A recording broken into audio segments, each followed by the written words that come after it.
Oke, kita masuk ke bab 7, yaitu mengenai rangkaian orde 1. Ya, jadi pertama-tama harus diingatkan bahwa dua bab nanti, yaitu bab 7 dan juga bab 8 akan menjadi bab yang sangat sulit menurut saya tahun lalu.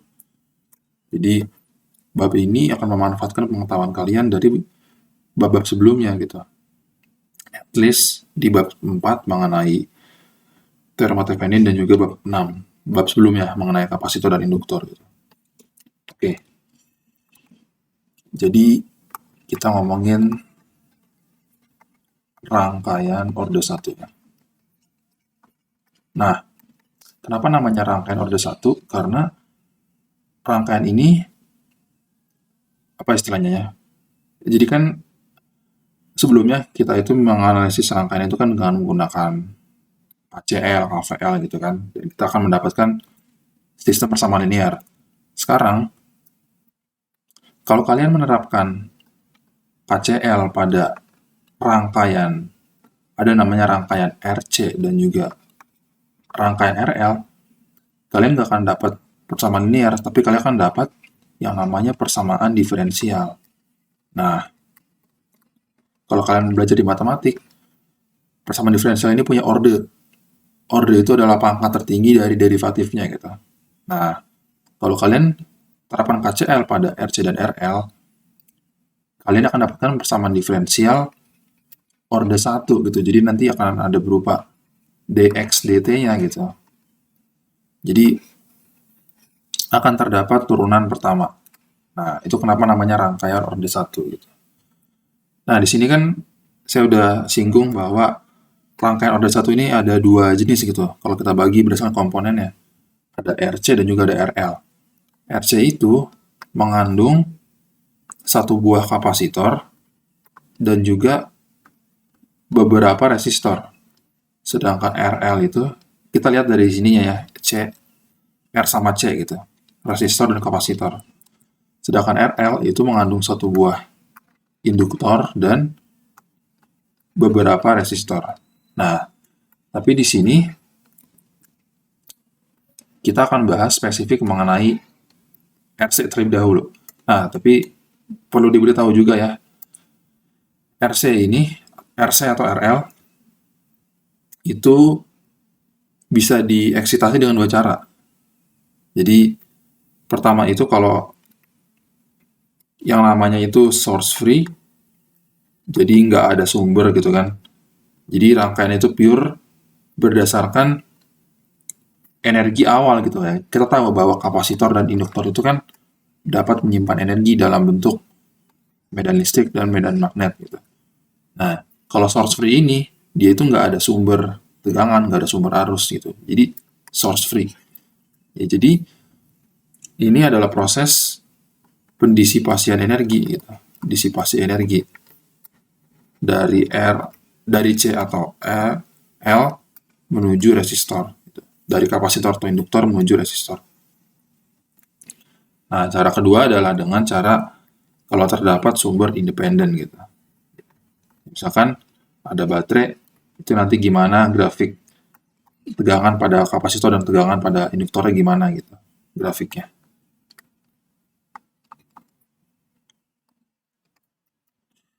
Oke, jadi di sini terlihat bahwa terdapat 4 jenis ya. Terdapat 4 jenis rangkaian orde 1 yang akan kita bahas, yaitu source free RC, kemudian source free RL, lalu ini independent. Apa bilangnya?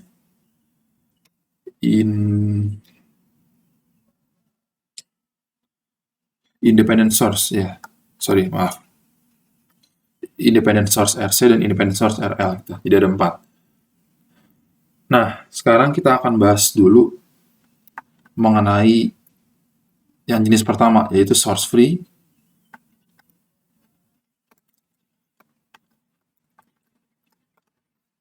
Source free RC.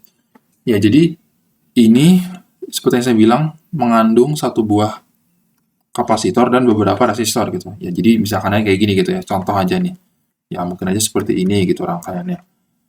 Atau gimana gitu.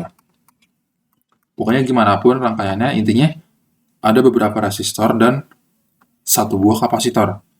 Nah, kita bisa mereduksi ini, rangkaian yang terdiri beberapa resistor ini menjadi satu buah resistor gitu, yang seri dengan kapasitor. Dengan cara apa? Ya, dengan cara kita gunakan pengetahuan kita di bab 4, yaitu menggunakan teorema Thevenin. Ingat kan, kita bisa mereduksi.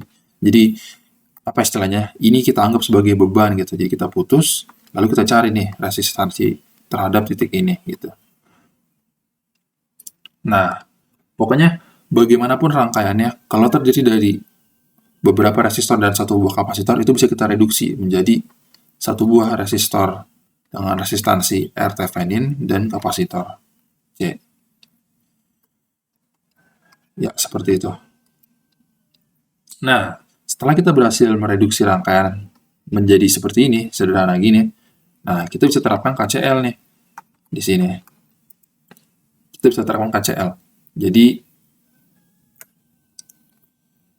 ini saya tuliskan RTH gitu ya. Mungkin kita tinjau, kalau itu udah kita tuliskan R saja ya, nggak usah kita tulis RTH. Nah, jadi seperti ini. Oke, kita beri dulu beberapa label. Ini punya resistansi R, kapasitas C. Ini misalkan tegangannya ya. Nah, di sini ada arus IC, lalu di sini ada arus IR. Nah, berarti dengan KCL kita dapatkan IC ditambah IR itu harus sama dengan 0. Dalam hal ini IC adalah C dV dt. Oke. Kemudian IR adalah, ya pada resistor kan berlaku I sama dengan V per R gitu ya, sama dengan 0. Nah, ini adalah persamaan linear, persamaan diferensial orde 1. Dan kebetulan ini yang kita sebut dengan tipe persamaan diferensial biasa orde 1 yang separable. Nah, separable ini kalian nanti belajar di kalkulus. Ini bisa kita pisahkan nih. Nanti dV sama V kita kumpulkan, sisanya kita pindahkan di ruas sebelahnya. Nah, ini kalau kita kurangkan kedua ruas dengan V per R, kita peroleh dV dt sama dengan C dV dt sama dengan minus V per R. Atau bisa kita tuliskan dV per V sama dengan minus dt per RC gitu ya. Kita pindah ruas, lalu kita ya pindah-pindahkan aja variabelnya. Nah, kalau udah di sini, kita bisa integrasikan kedua ruas gitu. Dari 0 sampai waktu sembarang T gitu. Nah, kalian akan belajar kalau integral 1 per V dV itu adalah ln mutlak V nantinya. 0 sampai T, berarti dari V0 sampai Vt. Sedangkan ini adalah konstanta, berarti jadinya minus T per Rc.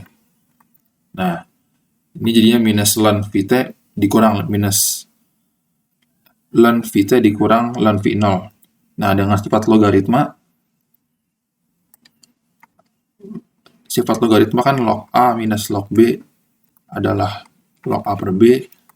Jadi kita bisa tuliskan ini jadi ln mutlak Vt per V0 ya.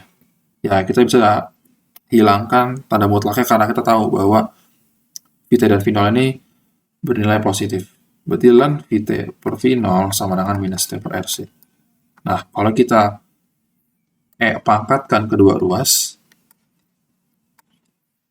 pangkat ln scan kan jadi hilang ya. Jadinya Vt per V0 sama dengan pangkat minus TRC, atau dalam kata lain, Vt adalah V0 pangkat minus T per Rc. Nah, ini persamaan yang mungkin kalian udah dapatkan saat SMA gitu, tapi saya rasa ini cukup perlu untuk bukan dihafal, tapi diingat aja gitu, supaya nanti kedepannya kalian bisa langsung cepat gitu. Jadi kan prosesnya adalah dari rangkaian yang gimana, kita reduksi dulu jadi seperti ini menggunakan teorema Thevenin, lalu ya ini dia. Jadi kalau ditanya berapa tegangan pada kapasitor, ya seperti ini persamaannya gitu. Nah, ini kalau kita coba grafikan ya, kalau kita coba gambar grafiknya, grafik V. Ini kan sebenarnya adalah V pada kapasitor gitu. Tapi dalam hal ini kebetulan sama gitu, V kapasitor dan V resistor. Nah, ini gimana grafiknya? Kalian kalau udah belajar di kalkulus, di bagian fungsi transenden ya, ini itu adalah grafiknya itu peluruhan gitu, peluruhan eksponensial. Dengan kalau kita masukin T sama dengan 0, kita dapatkan ini kan jadi 1. Berarti tinggal V0 aja. Dan ini meluruh gitu. Meluruh itu dia nggak bakal pernah menyentuh 0, tapi seperti ini. Nah, di sini ada istilah yang sangat sering dipakai juga, yaitu tau atau time constant. Nah, time constant ini adalah RC gitu, dalam rangkaian RC ini. Ini apa? Coba kalau kita masukkan V tau. V tau kan berarti jadinya V0 E pangkat minus RC per RC, atau E pangkat minus 1. Nah, ini tuh kurang lebih 0,368 V0. Nah, artinya satu time constant adalah waktu yang dibutuhkan supaya tegangan pada kapasitor itu meluruh dari nilai awalnya menjadi 0,368 kalinya gitu. Nah, secara praktikal ya, setelah T melebihi 5 time constant, ini ya V itu bisa kita anggap 0 gitu, secara praktikal 0 gitu. Kalau dalam konteks ini ya. Nah, T melebihi 5T ini yang kita sebut dengan, nanti ini istilahnya juga cukup sering dipakai, yaitu steady state gitu. Jadi ketika sudah cukup lama, nah berapa cukup lamanya itu, rule of thumb-nya sih 5 time constant gitu. Ini sudah mencapai keadaan steady state. Nah, ini itu kita sebut dengan respons natural gitu, karena ini adalah bagaimana kapasitor itu akan karakteristiknya gitu ya, kalau tidak ada sumber tegangan ataupun sumber arus. Nah, setelah kita dapat V pada kapasitor ya, kita bisa mencari parameter-parameter lain dengan mudah gitu. Nah, kalau kita tahu V, kita kan tahu jadinya berapa IC-nya. Nah, kita tahu IC, kita tahu IR, kita tahu berapa daya yang didisipasikan resistor, berapa energi pada kapasitor gitu. Jadi kalau udah sampai sini, itu sisanya udah sangat mudah lah mencari parameter-parameter lain. P, W, I gitu. Ini aman lah. Nah, jadi kalau mau di-recap ya, kalau kita berhadapan dengan rangkaian source free RC, atau mungkin nanti source free RL juga, jadi ada 2 step gitu, ada 2 objektif. Jadi kalau kalian ngerjain soal yang seperti ini, source free RC, kalian bingung mau ngapain, ingat aja kita punya 2 objektif gitu. Pertama, kita cari V0, gimana pun caranya, dan kedua, kita cari taunya. Kayak gitu. Oke, mungkin segitu dulu untuk sekarang teorinya. Kita lanjut di bagian berikutnya untuk coba beberapa latihan soal.